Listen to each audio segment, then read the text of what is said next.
Le titre de cette vidéo, mon choix pour le 23 septembre 2017 est message important pour les événements d'après. Pourquoi le titre de cette vidéo est mon choix? En donnant le libre arbitre à l'homme, c'est-à-dire un jugement indépendant du sien, celui de Dieu, Dieu connaissait l'issue qu'il se poserait un problème de choix, que son autorité et sa volonté seraient remises en cause, si bien qu'il a posé deux voies dont votre seul arbitre vous guiderait. Voie que nous allons examiner. J'ai décidé cet examen en étant concret et en étudiant un cas de figure pratique et précis qui peut être vérifié par tous. Et ceci me permet de vous dire pourquoi j'ai décidé de faire cette vidéo. Juste parce que j'ai constaté que le nombre de pouces en haut et le nombre de pouces en bas sur ma vidéo intitulée le 23 septembre 2017, que va-t-il se passer? Que faire? Cette vidéo connaît une course coude à coude, je dirais même une lutte pour la victoire entre le pour et le contre. Bien que dans cette vidéo, j'ai été préoccupé à être neutre et à ne relater ou mieux mettre à la connaissance de la majorité ce qui est écrit. Je vais vous lire quelque chose que je vais vous expliquer par la suite. Parce que cette neutralité de ton fait qu'il y ait deux camps nets qui se dessinent exactement comme il est écrit. Et je lis: Vois, je mets aujourd'hui devant vous la bénédiction et la malédiction. La bénédiction, si vous obéissez à mes commandements, aux commandements de l'Éternel, votre Dieu, que je vous prescris en ce jour.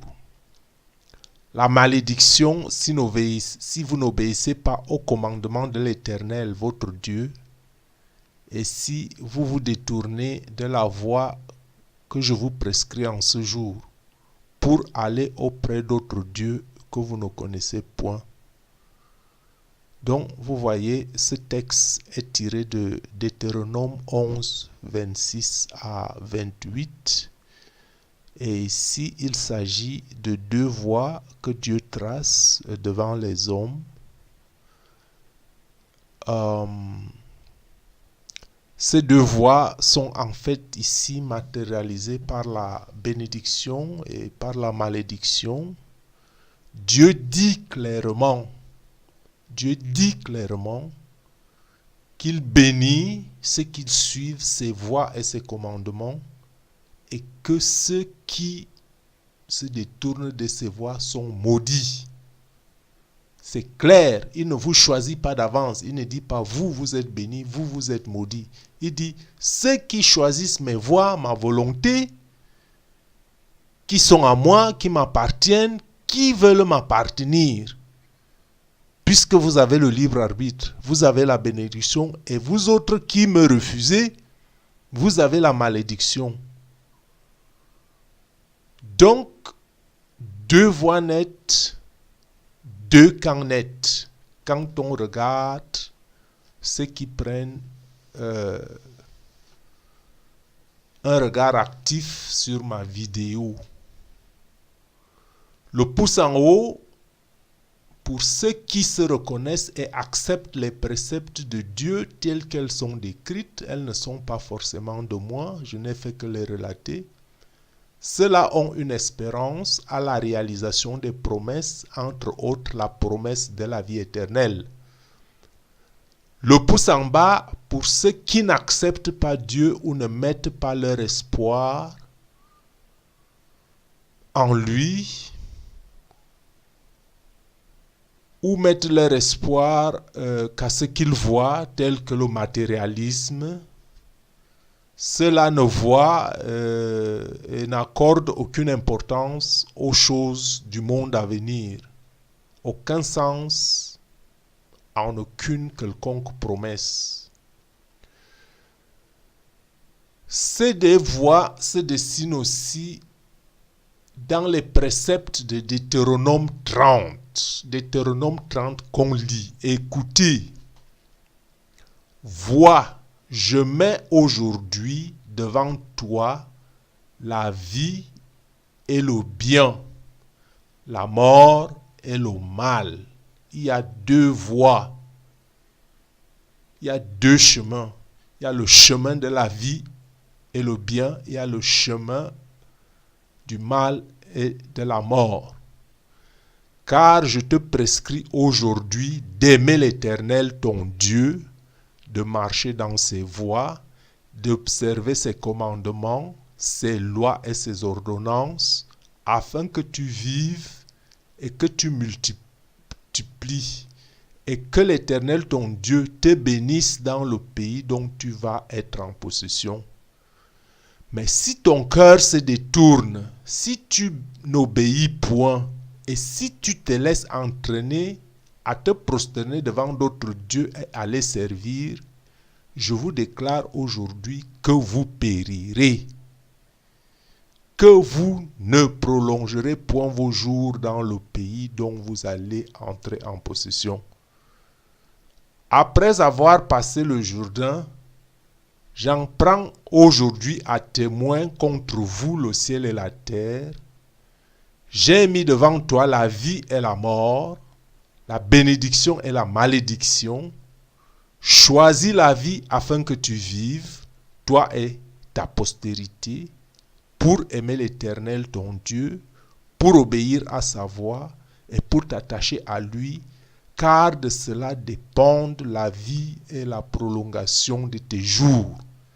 Et c'est ainsi que tu pourras demeurer dans le pays que l'Éternel a juré de donner à tes pères, Abraham, Isaac et Jacob. Et en ce point, je voudrais vous donner un conseil.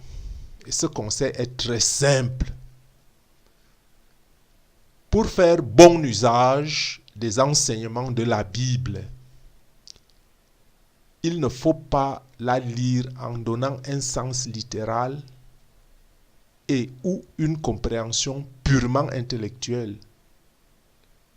Il ne faut surtout pas la lire avec un état d'esprit critique, mais il vaut mieux se poser des questions qui trouveront des réponses au fur et à mesure que vous avancez dans le chemin de la foi, dans le chemin de la croyance en Dieu, dans le chemin au cas où vous décidez de donner votre vie à Dieu.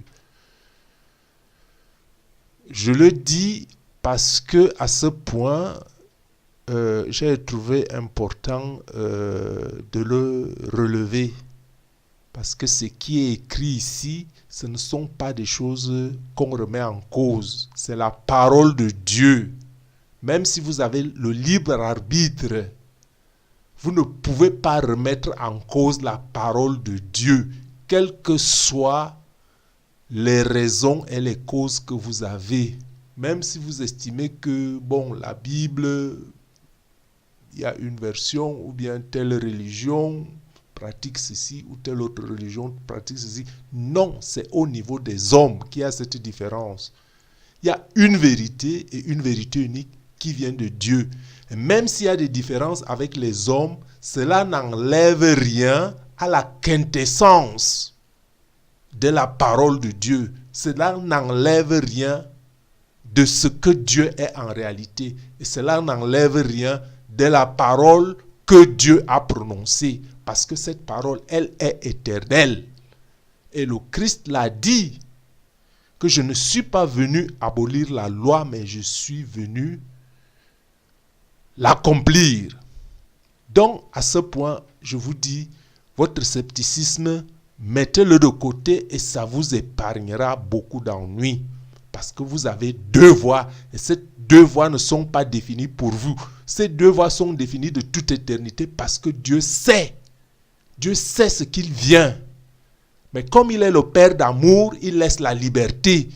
Dieu ne veut pas faire de vous des sujets. Dieu ne veut pas faire de vous des valets. Dieu ne veut pas faire de vous des marionnettes. C'est pour ça qu'il vous a laissé avec votre liberté. Même si vous l'injuriez, il vous laisse.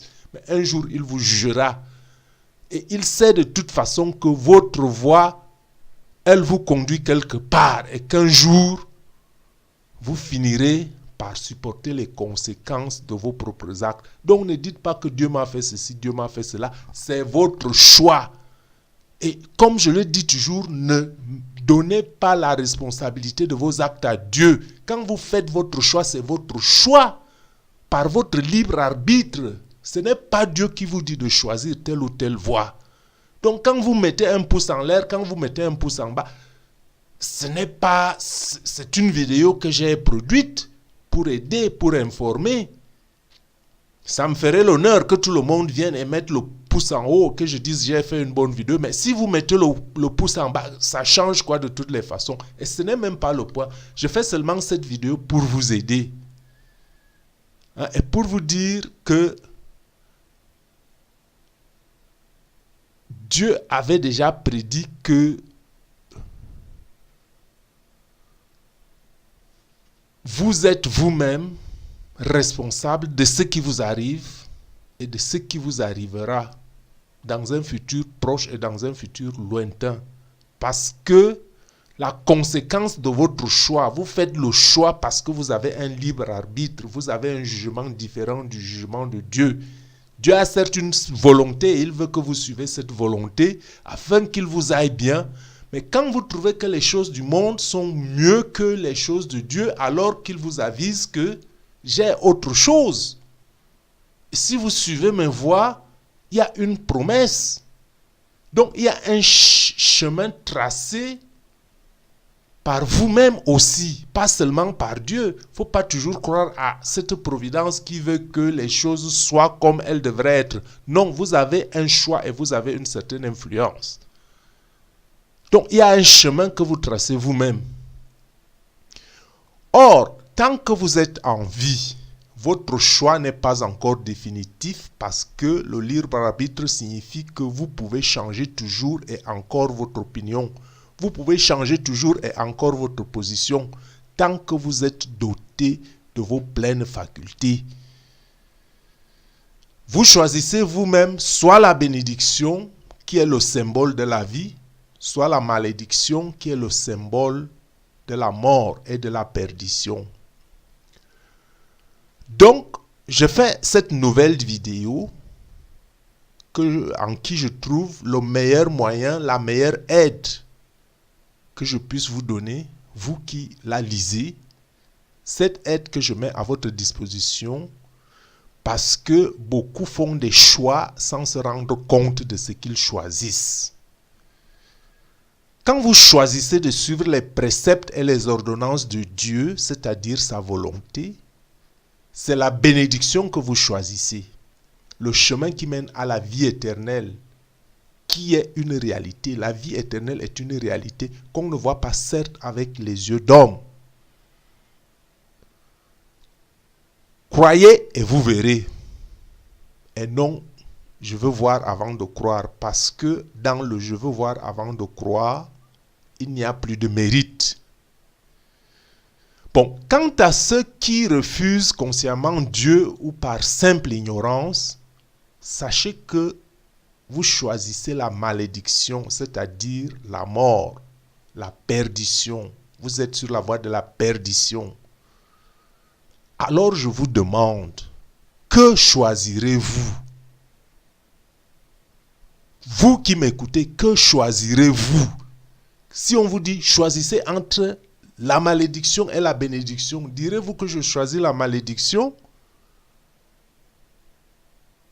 Parce qu'il est facile de dire que non, Dieu, je ne connais pas, je ne veux rien en savoir, je mène une bonne vie et machin. Ça, c'est bien beau, mais est-ce que vous êtes conscient de ce que vous choisissez? Donc, c'est pour ça que j'estime que cette vidéo-ci est une aide. Ceux qui ont choisi le pouce en bas doivent donc se rendre compte maintenant qu'ils auraient mieux valu changer de camp. Si tel était le cas, Dieu, de son côté, n'attend que cela. Dieu n'attend que vous fassiez votre premier pas pour qu'il vous relève vers lui et pour vous accueillir avec amour. Parce que Dieu ne veut qu'aucun homme se perde. Dieu veut que tous les hommes rentrent vers lui parce qu'il est amour infini. Diriez-vous donc encore dans les événements d'après le 23 septembre que vous ne saviez pas ce que vous faisiez? Parce que moi, je suis convaincu que le monde continuera après le 23 septembre 2017 d'une manière ou d'une autre. Parce que les Saintes Écritures sont claires là-dessus. Et j'ai déjà expliqué dans une autre vidéo pourquoi je le dis. Et j'ai donné des bases et des preuves tangibles que la Bible le dit. Que la fin du monde, ce n'est même pas la fin du monde comme on l'entend comme fin du monde. La fin du monde, c'est la fin des temps, ou mieux, la fin du monde méchant. C'est-à-dire, ça ne veut pas dire que le monde, la terre sera supprimée. Ça veut seulement dire que la terre sera purifiée.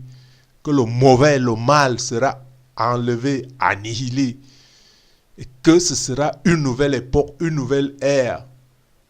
Un nouveau ciel et une nouvelle terre où le bien, même si vous ne le croyez pas, aura le dessus, où les gens pourraient vivre en paix, pas le chaos que nous connaissons aujourd'hui.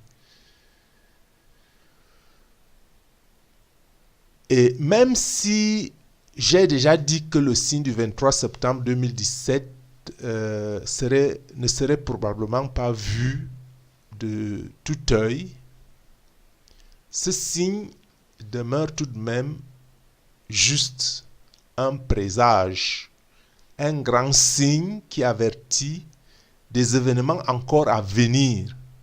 Des événements encore à venir qui seraient très durs pour ceux qui rejettent le Créateur de l'univers. Parce que Dieu est lent à la colère, il réserve un jugement, il vous laisse faire, un moment vient, il vous jugera.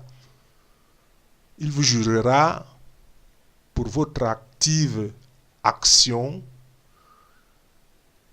pour votre vie abominable, ou par votre passive omission, par vos oublis. Vous ne pouvez pas oublier celui qui vous donne la vie. Vous ne pouvez pas oublier celui qui a créé le monde et n'aimer que le monde. Donc, vous qui m'écoutez, vous qui me lisez, si vous doutez de votre situation, contactez-nous.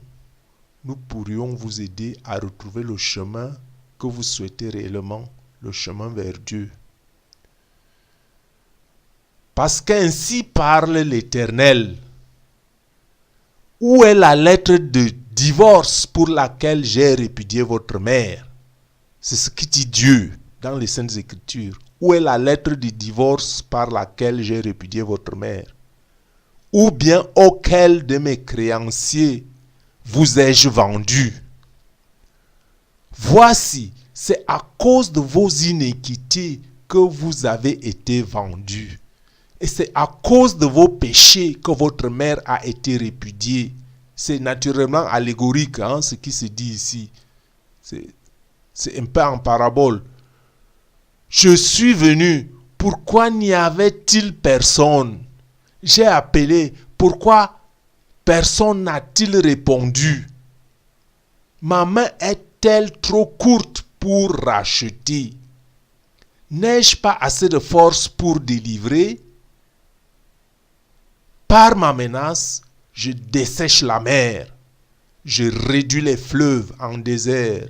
Leurs poissons se corrompent, faute d'eau, et ils périssent de soif. Ça, c'est écrit en Ésaïe 50, versets 1 et 2. Ésaïe est un grand prophète biblique, un des grands, des plus grands. Donc, la bénédiction ne peut venir que dans la communication avec Dieu. Les Saintes Écritures sont claires. Prenez-y plaisir à les lire. et essayez de les comprendre avec l'esprit dont je vous ai dit tout à l'heure, je le rappelle, de faire un bon usage de la Bible et de ne pas en lire en donnant un sens littéral et une compréhension purement intellectuelle. Il faut la lire avec un état d'esprit, non pas critique, mais être disposé à accepter que c'est la parole de Dieu, que ce que Dieu dit est vrai, que Dieu ne peut pas mentir, Dieu ne peut pas se contredire. Et que les dissensions actuelles, c'est le fait des hommes. Et que les disputes entre les hommes, ce n'est pas Dieu. Posez-vous des questions et Dieu vous répondra dans vos prières, dans vos supplications. Et au fur et à mesure que vous avancez sur ce chemin, vous trouverez du réconfort et de la force. Parce qu'on parle maintenant des signes dans le ciel. Les signes dans le ciel, un signe est un signe, même si c'est un grand signe. En parlant de son second avènement à la fin du monde, Jésus dit dans Luc 21, 25, « Il y aura des signes dans le soleil, dans la lune et dans les étoiles. » Et Jésus précise que ces signes signaleront à l'humanité que nous sommes très proches de son retour à la fin des temps. Ceux qui parlent de la fin du monde, je ne peux pas les comprendre. Je ne comprends pas quelle preuve. Je n'ai pas encore vu une preuve convaincante. Sauf que les gens disent le 23, il y a la fin du monde. C'est à base de quoi? Il y a les Saintes Écritures qui sont là, qui disent que il y a les signes. Oui, il y a les signes. Personne n'en doute. Mais ces signes sont juste, pour un premier temps, un signalement, un avertissement à l'humanité que nous sommes proches du retour du Christ à la fin des temps. Donc ces signes serviront pour qu'un plus grand nombre se tourne à Dieu. Et c'est pour ça que je fais cette vidéo. Quel choix allez-vous faire? Allez-vous choisir la bénédiction ou la malédiction? Si vous choisissiez la malédiction par ignorance, vous le savez maintenant. Suivez les voies de Dieu. Ça veut dire suivre la voie de la bénédiction. Refuser Dieu veut dire prendre la voie de la malédiction. C'est ce que Dieu dit. Pourquoi vous ne comprenez pas ce que le Seigneur dit? Pourquoi vous suivez seulement les dissensions des hommes? Refusez de suivre les hommes, refusez de suivre les églises, mais accrochez-vous à Christ. C'est votre sauveur. Personne ne se tient entre vous et le Christ. Le Christ est l'intermédiaire entre vous seul et Dieu.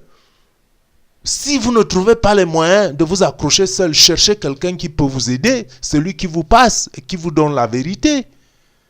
Donc, donnez votre main aujourd'hui, donnons notre main aujourd'hui même à Jésus en l'acceptant comme notre sauveur. Et commencez dès cet instant même par faire et par voir tout avec amour, en action, en pensée et en vérité. Je vais vous lire quelques versets bibliques qui peuvent peut-être vous aider, qui peuvent nous aider à réfléchir tout ce que je viens de dire. En 1 Corinthiens, verset 13. En 1 Corinthiens, chapitre 13, verset 9. Qu'est-ce qu'on nous dit? On nous dit, car nous connaissons en partie et nous prophétisons en partie. Donc même ceux qui prophétisent en ligne là, ce ne sont pas des dieux. Ce sont des prophètes. Il y en a des vrais dedans, il y en a des faux. Et même les vrais prophètes, ils connaissent en partie. Ils prophétisent en partie. Parce que Dieu n'a jamais révélé toute sa vérité à qui que ce soit. Donc vous avez un conducteur. Et ce conducteur-là, c'est Jésus. Ne regardez pas que l'Église a fait telle faute, l'Église a fait telle autre faute. Des fautes qui ont fait que beaucoup se détournent vers Dieu. Mais regardez votre relation personnelle avec le Christ comme votre sauveur. On peut lire un autre verset en Corinthiens, chapitre 3, verset 18. Qui dit que nul ne s'abuse lui-même. Que nul ne s'abuse lui-même. Si quelqu'un parmi vous pense être sage selon ce siècle, qu'ils deviennent fous afin de devenir sages. On ne vous demande pas de devenir fou. Mais c'est ce que je vous ai dit, il ne faut pas comprendre les Écritures d'une manière littérale et intellectuelle. Il y a une sagesse, une très grande sagesse là-dedans qui demande compréhension, qui demande la lumière du Saint-Esprit. Ceux qui se disent sages, ceux qui se disent scientifiques, ceux qui se disent ceci, ils connaissent beaucoup, oui, mais ils connaissent peu sur Dieu. Parce que Dieu, à travers la nature, on voit, il y a pas mal de choses que nous ne pouvons pas. La science se limite seulement à expliquer, mais le fond des choses, la science ne l'explique pas. Il faut des fois lire les Saintes Écritures pour comprendre quelque chose. Je prends l'exemple de l'arc-en-ciel. Quand on prend l'arc-en-ciel, bon, la science vous explique que l'arc-en-ciel, c'est que, bon, quand l'eau, sous un certain angle du soleil, prend différentes couleurs. Oui, ça c'est vrai, la science l'explique. Mais quand vous lisez les Saintes Écritures, c'est clair. Dieu dit que quand vous voyez l'arc-en-ciel dans les nues, c'est que moi, l'Éternel, je me rappelle que je ne punirai plus la terre par le déluge. Voilà un exemple, par exemple, concret. Pourquoi on dit que nul ne s'abuse lui-même si quelqu'un parmi vous pense être sage selon ce siècle, qu'il se déclare fou afin de devenir sage. Parce que quand vous êtes sage selon la science, vous dites que bon, le soleil sous un certain angle, avec l'eau qui tombe, oui, ça fait la voûte, et ça fait les différentes couleurs, les 7 couleurs de l'arc-en-ciel. Mais dans ça, il y a la sagesse et l'intelligence et la promesse de Dieu. C'est pour ça qu'il y a cette parole qui va au-delà de ce qu'on peut comprendre, voir et de manière intelligible et intellectuelle. Je prends un autre verset qui peut nous aider à comprendre quelque chose. C'est Proverbe 26, le verset 12, qui dit « Si tu vois un homme qui se croit sage, il y a plus à espérer d'un insensé que de lui. » Ce sont les proverbes. Hein? Toute la sagesse, il y a des sagesses, il y a des livres qui ont été écrits. Des fois, ces livres, hein, ce sont des copies un peu, d'une manière ou d'une autre, des proverbes. Hein? Parce qu'il y a une sagesse infinie dedans. Si quelqu'un dit « je suis sage », c'est qu'il y a mieux à espérer d'un insensé que de lui. Parce que de sage devant Dieu, bon, mon vieux, quand on dit que les prophéties, on prophétise en partie, nous connaissons en partie, ça veut dire ce que ça veut dire. On peut lire un autre verset en Galates 6, 3. Chapitre 6, verset 3 de Galates dit « Si quelqu'un pense être quelque chose, quoi qu'il ne soit rien, il s'abuse lui-même. » Je n'ai pas à faire de commentaires là-dessus. Vous comprenez ce que ça veut dire, que si quelqu'un pense être quelque chose, quoi qu'il ne soit rien, il s'abuse lui-même. Un autre verset nous dit en 1 Timothée 6, verset 3.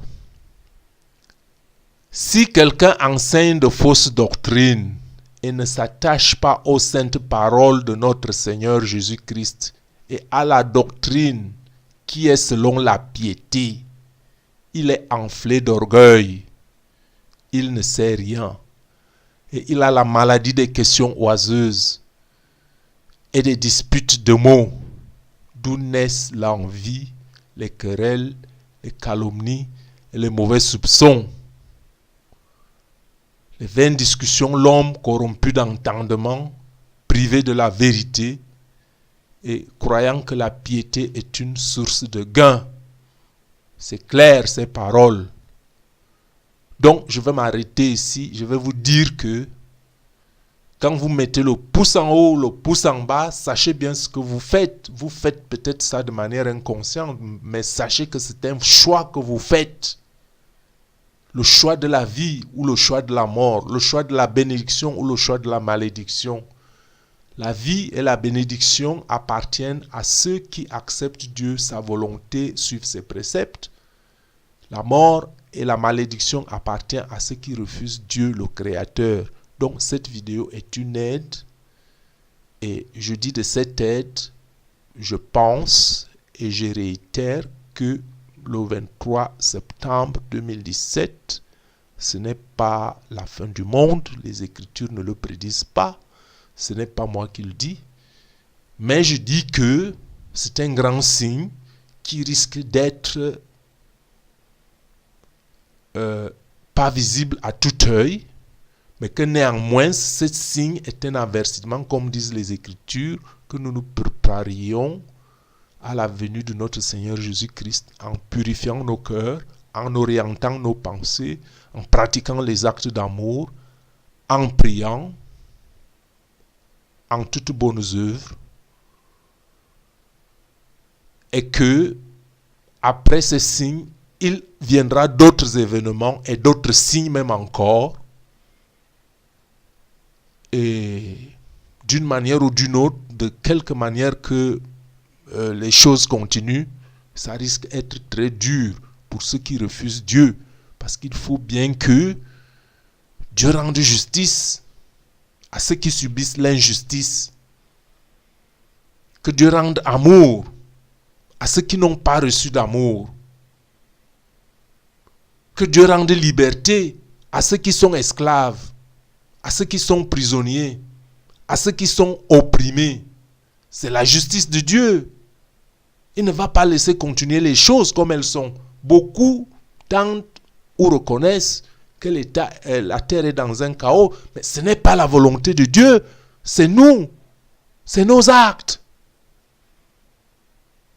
Que Dieu vous bénisse.